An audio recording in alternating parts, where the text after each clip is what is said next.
નમસ્કાર વિદ્યાર્થી મિત્રો, ઓનલાઈન એજ્યુકેશનમાં આપ સૌનું ફરીથી સ્વાગત છે।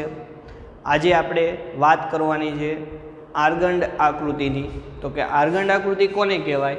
તો કે જે યામ સમતલના પ્રત્યેક બિંદુને, યામ સમતલ હોય આપણે એક્સ અક્ષ અને વાય અક્ષ દ્વારા જે યામ સમતલ બને છે એના પ્રત્યેક બિંદુ, એટલે એની ઉપર જો બિંદુ આવેલું હોય એક્સ વાય 2 0 છે, 2 1 છે, 3 1 છે, આ બધા બિંદુને અનન્ય સંકર સંખ્યા એટલે કે એ બિંદુને આધારે સંકર સંખ્યા સાથે સંગત કરી શકાય। કોઈ એક બિંદુ હોય એને એક સંકર સંખ્યા સાથે શું કરી શકાય? સંગત કરી શકાય। તેને એટલે કે જે યામ સમતલ છે એને શું કહેવાય? સંકર સમતલ અથવા તો આર્ગંડ સમતલ કહે છે। હવે આર્ગંડ સમતલ છે એમાં જે એક્સ અક્ષ છે એને વાસ્તવિક અક્ષ કહે છે। એક્સ અક્ષને કઈ અક્ષ કહેવાય? તો કે વાસ્તવિક અક્ષ। અને વાય અક્ષને શું કહેવાય? કાલ્પનિક અક્ષ। તો અહીંયા જે તમારી સંકર સંખ્યા છે, સંકર સંખ્યાનું સ્વરૂપ કઈ રીતે હોય? તો કે z બરાબર a વત્તા ib, એમાં એ ભાગને આપણે વાસ્તવિક ભાગ કહેતા હતા અને બી ભાગને શું કહેતા હતા? કાલ્પનિક ભાગ। તો અહીંયા જે તમારું સમતલ બને છે એમાં એક્સ અક્ષને શું કહેવાશે? વાસ્તવિક અક્ષ અને વાય અક્ષને કહેવાશે કાલ્પનિક અક્ષ। તો અહીંયા જે તમારો આ જે એ છે વાસ્તવિક ભાગ એ તમારે વાસ્તવિક અક્ષ ઉપર દર્શાવવાનો રહેશે અને બી ભાગ જે કાલ્પનિક ભાગ છે એને તમારે કાલ્પનિક અક્ષ ઉપર દેખાડવાનો રહેશે। ધારો કે પહેલો તમને આપેલું છે 2 વત્તા 4i, ઉદાહરણ લેવી 2 વત્તા 4i, તો z બરાબર 2 વત્તા 4i છે એમાં પહેલા વાસ્તવિક ભાગ છે એ તમે એક્સ અક્ષ ઉપર મૂકો। તો અહીંયા ધારો કે આ રીતે આપણે આકૃતિ દોરવી, એક્સ અક્ષ અને આ છે તમારી વાય અક્ષ। ચલો, એક્સ અક્ષ ઉપર 2 અને વાય અક્ષ ઉપર 4। એક્સ અક્ષ ઉપર 2 એટલે કે અહીંયા મળશે, વાય અક્ષ ઉપર 4 એટલે કે અહીંયા મળે। તો એને સંગત બિંદુ તમારું શું થશે? 2 4। આ બિંદુ કયું થશે તમારું? 2 4। તો અહીંયા લખવી 2 વત્તા 4i ને સંગત બિંદુ 2 4 છે। ચલો, એ જ રીતે બીજું આપેલું છે -2 વત્તા 3i, તો અહીંયાથી ડાયરેક્ટ લખી શકાય -2 વત્તા 3i છે તો એને સંગત બિંદુ કયું થાય? -2 3। તો અહીંયા લખવી ને સંગત બિંદુ -2 3 છે। એ જ રીતે ત્રીજું આપેલું છે 2 વત્તા 0i, તો અહીંયા 2 વત્તા 0i તો બિંદુ કયું થશે તમારું? 2 0। તો અહીંયા લખવી ને સંગત બિંદુ 2 0 છે। એના પછી છેલ્લું બિંદુ આપેલું છે -5 2i, આ સંકર સંખ્યા છે એને સંગત બિંદુ ને સંગત બિંદુ થશે તમારું -5 2। ચલો, આપણને સંકર સંખ્યાને સંગત બિંદુ મેળવતા આવડી ગયું। એની પછીની વાત છે તમારી કે આર્ગંડ સમતલમાં સંકર સંખ્યા જે હોય છે z બરાબર x વત્તા iy, તો અહીંયા જ્યાં a વત્તા ib છે તો એ તમારી સંખ્યા એક્સ વાય સ્વરૂપે હોય। તો અહીંયા z બરાબર શું લખ્યું આપણે? x વત્તા iy નો માનાંક। હવે આ જે સંકર સંખ્યા છે એનો માનાંક જોતો હોય તો માનાંક કઈ રીતે મળે? તો કે જે વાસ્તવિક ભાગ છે એનો વર્ગ વત્તા કાલ્પનિક ભાગનો વર્ગ અને બધું શેમાં મૂકવાનું? વર્ગમૂળમાં। કે માનાંક મોડમાં x વત્તા iy બરાબર વર્ગમૂળમાં x વર્ગ વત્તા y વર્ગ। તો આપણે સમજી ગયા છીએ કે જે આ સંકર સંખ્યા છે x વત્તા iy એને આપણે દર્શાવીએ તો કઈ રીતે દર્શાવાય? p xy સ્વરૂપે દર્શાવી શકાય।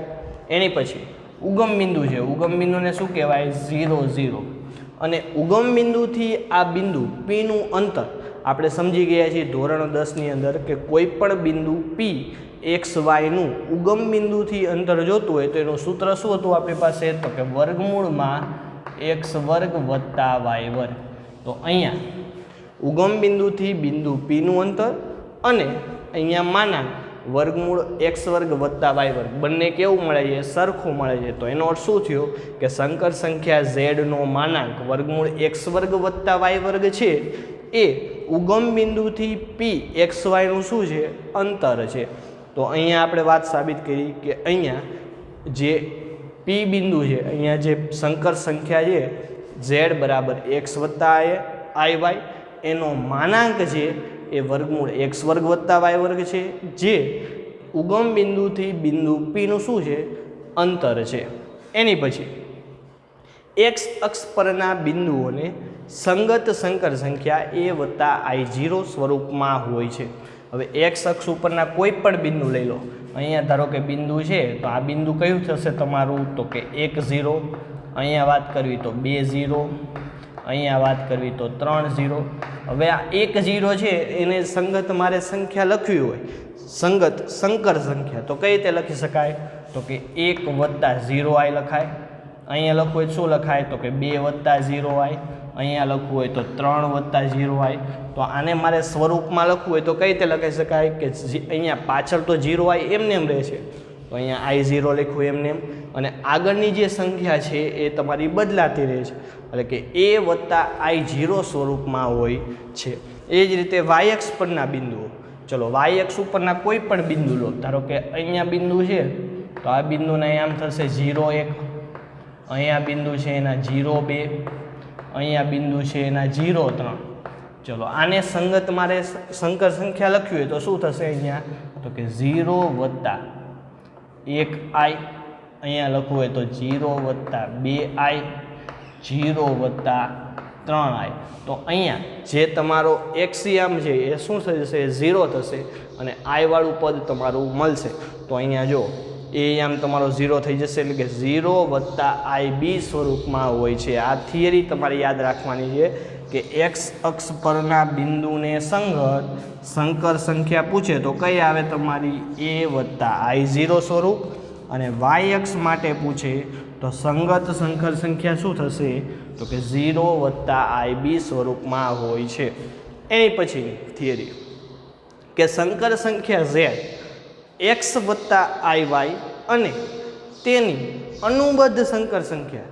હવે x વત્તા iy છે એને અનુબદ્ધ સંખ્યા એટલે કે z બાર જોતું હોય તો આ પ્લસ iy છે એનું શું થઈ જશે? તો કે માઇનસ iy ને આર્ગંડ સમતલમાં બિંદુ p xy અને આ જે પેલું જે છે z એને આપણે દર્શાવવું હોય તો p xy સ્વરૂપે દર્શાવી શકાય. અહીંયા x, અહીંયાથી y, અને જે અનુબદ્ધ સંકર સંખ્યા છે x માઇનસ y એટલે કે બિંદુ q x માઇનસ y વડે દર્શાવાય છે.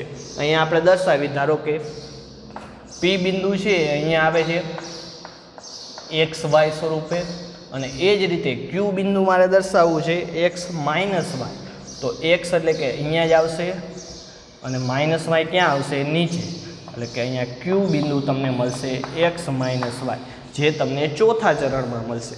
તો અહીંયા આ p અને q વડે દર્શાવાય છે. ભૌમિતિક રીતે જે આ બિંદુઓ છે x માઇનસ y, આ જે x માઇનસ y બિંદુ છે એ આ જે xy બિંદુ છે એનું વાસ્તવિક અક્ષને સાપેક્ષે, વાસ્તવિક અક્ષ એટલે કઈ અક્ષ થઈ તમારી? x અક્ષ. x અક્ષને સાપેક્ષે આરસી પ્રતિબિંબ કહે છે. આ p બિંદુનું અહીંયા ધારો કે આપણે અરીસો મૂકવી તો આ p બિંદુનું આ q બિંદુ શું થાય? પ્રતિબિંબ થશે, કારણ કે અહીંયાથી આ અંતર અને અહીંયાથી આ અંતર બંને કેવું થાય? સરખું થશે. એટલે કે p બિંદુ માટે q બિંદુ શું થશે? એનું પ્રતિબિંબ થશે. તો અહીંયા જે આ સંકર સંખ્યા છે અને એને અનુબદ્ધ સંકર સંખ્યા છે z અને z બાર, એમાંથી જે તમને બિંદુઓ મેળવો છો p અને q એ એકબીજાને શું થશે? આરસી પ્રતિબિંબ થશે. આ વાત થઈ ગઈ તમારી આર્ગંડ આકૃતિની. ફરીથી આપણે સમજી લેવી આટલું. આર્ગંડ સમતલ કોને કહેવાય? તો કે જે યામ સમતલના પ્રત્યેક બિંદુને અનન્ય સંકર સંખ્યા સાથે સંગત કરી શકાય. ધારો કે આ સમતલ છે એના કોઈ પણ બિંદુ, આ જે 1 2 3 બિંદુઓ છે એને સંગત, આ બિંદુ માટે 1, આના માટે 1, આના માટે 1, તમને અનન્ય સંકર સંખ્યા તમે મેળવી શકો તો એ સમતલને શું કહેવાય તો કે સંકર સમતલ કહેવાય અથવા તો આર્ગંડ સમતલ કહે છે. એની પછી આર્ગંડ સમતલ છે એમાં જે આ તમારી એક્સ અક્ષ છે એને વાસ્તવિક અક્ષ કહે છે અને જે વાય અક્ષ છે એને શું કહેવાય કાલ્પનિક અક્ષ. એનો અર્થ શું થયો કે સમતલમાં તમારે જે આપણું ઝેડ બરાબર એ વત્તા આઈ બી છે એમાં એ વાસ્તવિક ભાગ છે અને બી કયો ભાગ છે કાલ્પનિક ભાગ. તો એ ભાગ જે વાસ્તવિક ભાગ છે તે એક્સ અક્ષ ઉપર દર્શાવવામાં આવે છે અને બી જે કાલ્પનિક ભાગ છે એને તમારે વાય અક્ષ ઉપર દર્શાવવાનો છે. તો અહીંયા ધારો કે તમને પહેલું બિંદુ પહેલું છે સંકર સંખ્યા આપેલી છે 2 + 4i એને દર્શાવવું હોય આપણે તો અહીંયા જો 2 એક્સ અક્ષ ઉપર આવશે અને 4 ક્યાં આવશે વાય અક્ષ ઉપર. તો એને સંગત બિંદુ કયું થશે તમારું તો કે 2 4.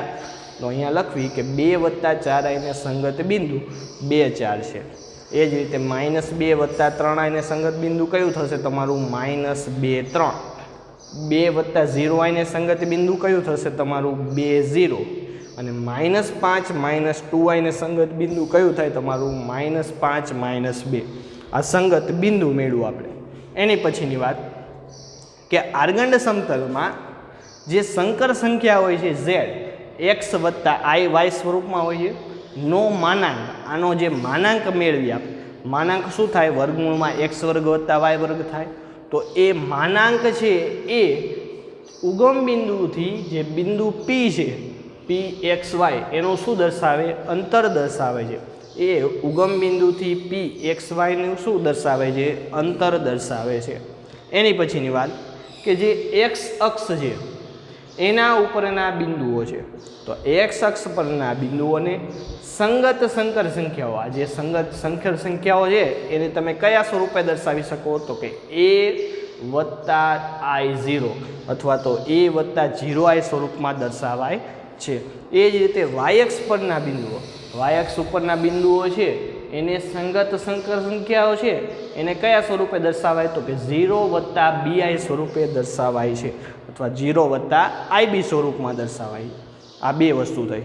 એની પછી સંકર સંખ્યા જે છે z x + iy આ સંકર સંખ્યાને અનુબદ્ધ સંકર સંખ્યા એટલે કે z બાર મેળવવું હોય તો અહીંયા પ્લસની જગ્યાએ શું થઈ જશે -iy અને એ બંને માટે આપણે સંગત બિંદુઓ મેળવી તો z જે છે સંકર સંખ્યા એને સંગત બિંદુ આપણે p લેવી તો xy મળશે. જે અનુબદ્ધ સંકર સંખ્યા છે એને સંગત બિંદુ કયું મળે તમને x - y. હવે આ બંનેને આપણે અહીંયા ગ્રાફમાં દોરવી જે તમારું આર્ગંડ સમતલ છે એમાં મૂકવી તો p બિંદુ થશે xy q બિંદુ થશે x - y.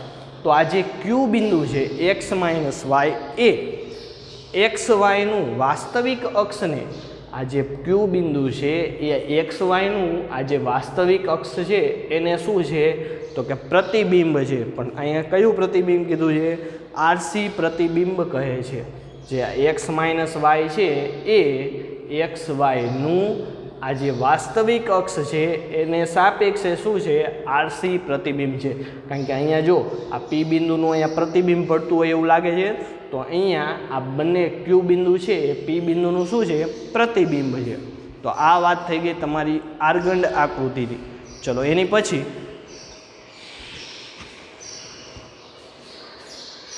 એના પછીનો નવો ટોપિક છે તમારો સંકર સંખ્યાઓનું ધ્રુવીય સ્વરૂપ. જે કંઈ સંકર સંખ્યા છે એને આપણે ધ્રુવીય સ્વરૂપમાં કઈ રીતે દર્શાવી શકાય અથવા તો ધ્રુવીય સ્વરૂપ શું છે સંકર સંખ્યા માટે.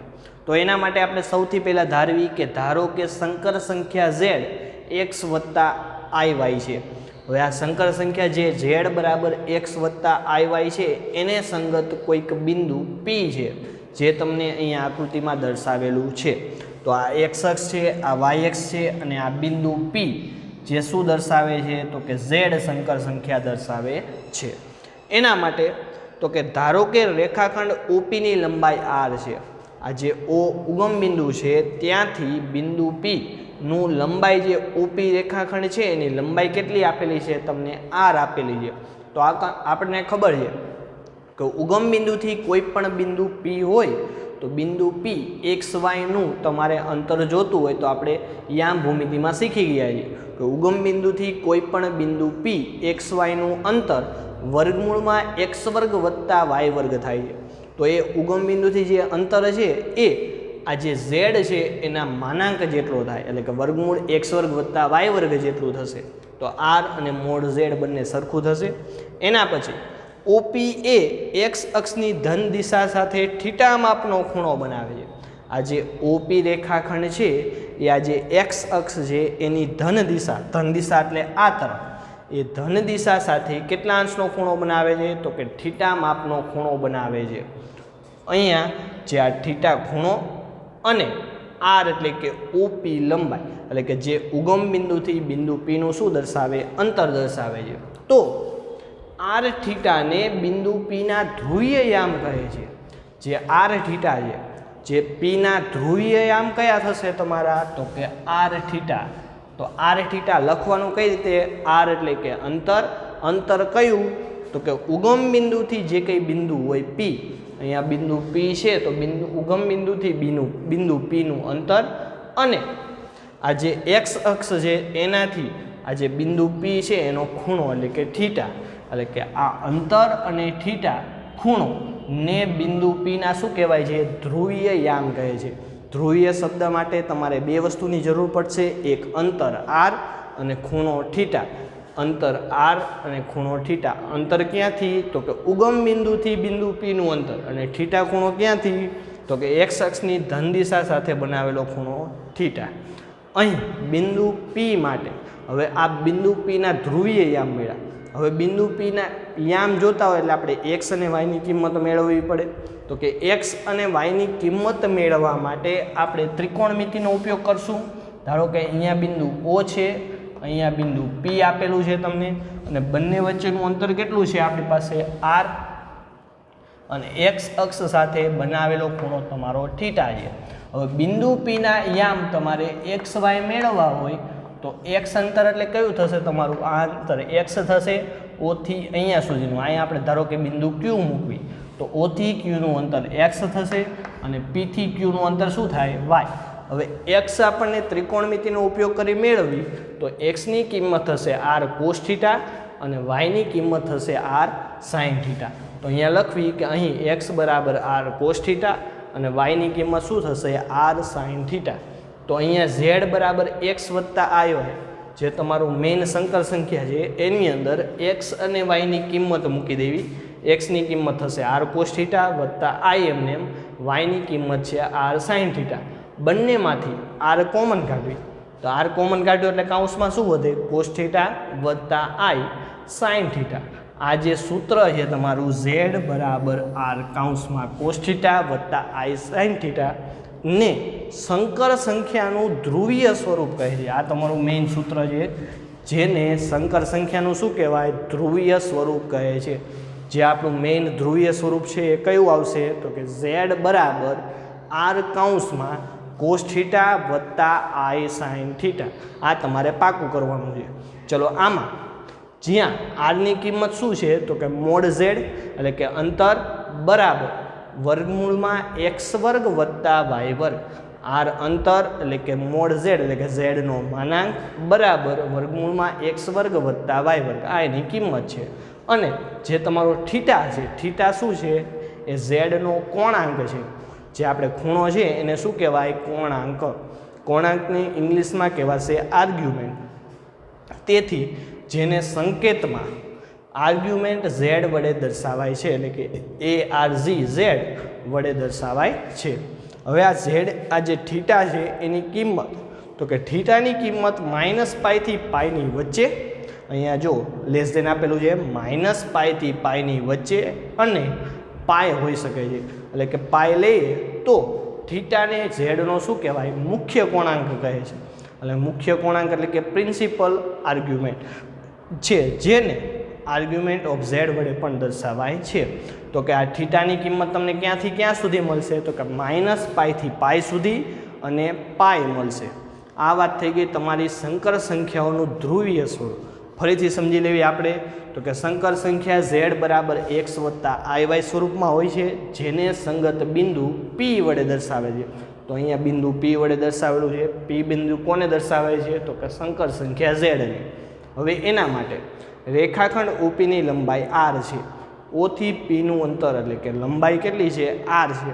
તો આપણને ખબર છે કે આ જે અંતર છે ઉગમ બિંદુનું બિંદુ p સુધીનું એ p એટલે કે z જે સંકર સંખ્યા છે એનો માનાંક જેટલો હોય છે, એટલે કે મોડ z જેટલો હશે. એના પછી આ જે OP છે એ x અક્ષની ધન દિશા સાથે થીટા માપનો ખૂણો બનાવે. તો આ OP રેખાખંડ છે એ x અક્ષની આ જે ધન દિશા છે એની સાથે કયા માપનો ખૂણો બનાવે છે તો કે થીટા માપનો ખૂણો બનાવે છે. તો અહીંયા જે બિંદુ P છે એનું આપણે ધ્રુવીયયામ લખવા હોય તો ધ્રુવીયયામ કયા થશે તમારા r થીટા. r અંતર, ઉગમ બિંદુથી અંતર, અને થીટા એટલે કે x અક્ષની ધન દિશા સાથે બનાવેલો ખૂણો. જે બિંદુ P ના શું છે ધ્રુવીયયામ છે. ચલો એના પછી આપણે x અને y ની કિંમત મેળવવી હોય તો ત્રિકોણમિતિનો ઉપયોગ કરશું. ત્રિકોણમિતિમાં અહીંયા આપણી પાસે O બિંદુ છે, P બિંદુ છે અને વચ્ચેનું અંતર r આપેલું છે, ખૂણો થીટા છે. અહીંયા O થી Q નું અંતર x એ x યામ દર્શાવે અને P થી Q નું અંતર y એટલે કે y યામ દર્શાવશે. તો x અંતર જોતું હોય તો r cos થીટા અને y અંતર જોતું હોય તો r sin થીટા. તો અહીંયા x ની કિંમત r cos થીટા અને y ની કિંમત r sin થીટા મૂકી. બંનેમાંથી r કોમન કાઢો એટલે કે z બરાબર r કૌંસમાં cos થીટા વત્તા i sin થીટા એ સંકર સંખ્યાનું શું થશે ધ્રુવીય સ્વરૂપ થશે. આ તમારું મેઇન સૂત્ર છે, જેમાં r ની કિંમત r એટલે કે અંતર, ઉગમ બિંદુથી બિંદુ P નું અંતર એટલે કે મોડ z એટલે કે માનાંકમાં z જેટલો થશે. એ માનાંકમાં z કેટલો થાય તો કે વર્ગમૂળ x વર્ગ વત્તા y વર્ગ, અને થીટા એ z નો શું છે કોણાંક છે. કોણાંક એટલે ઇંગ્લિશમાં કહેવાશે આર્ગ્યુમેન્ટ, અને સંકેતમાં શેના વડે દર્શાવાય તો કે ARG એટલે કે આર્ગ્યુમેન્ટ z વડે દર્શાવાય છે. થીટાની કિંમત અહીંયા આપણે કઈ લેશું તો કે -π થી π ની વચ્ચે લેશું અથવા તો પાઈ લેશું. થીટાને z નો શું કહેવાય છે મુખ્ય કોણાંક કહે છે, અને જેને આર્ગ્યુમેન્ટ z વડે પણ દર્શાવાય છે. આ વાત થઈ ગઈ તમારી સંકર સંખ્યાઓનું ધ્રુવીય સ્વરૂપ. ચલો એના પછીનો ટોપિક છે તમારો મુખ્ય કોણાંક એટલે કે થીટા. કઈ રીતે મેળવશું તો થીટાની કિંમત -π થી π ની વચ્ચે અથવા તો π હોઈ શકે છે. અને મુખ્ય કોણાંક મેળવવા માટે તમારી પાસે 4 સ્ટેપ છે.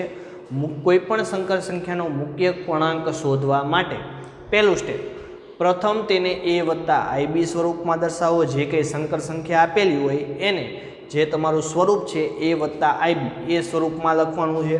પછી આ a વત્તા ib છે એ કયા ચરણમાં છે એ નક્કી કરવાનું છે. આપણી પાસે 4 ચરણ છે, 1 2 3 અને 4. આ 4માંથી કયા ચરણમાં છે એ આપણે નક્કી કરવાનું છે.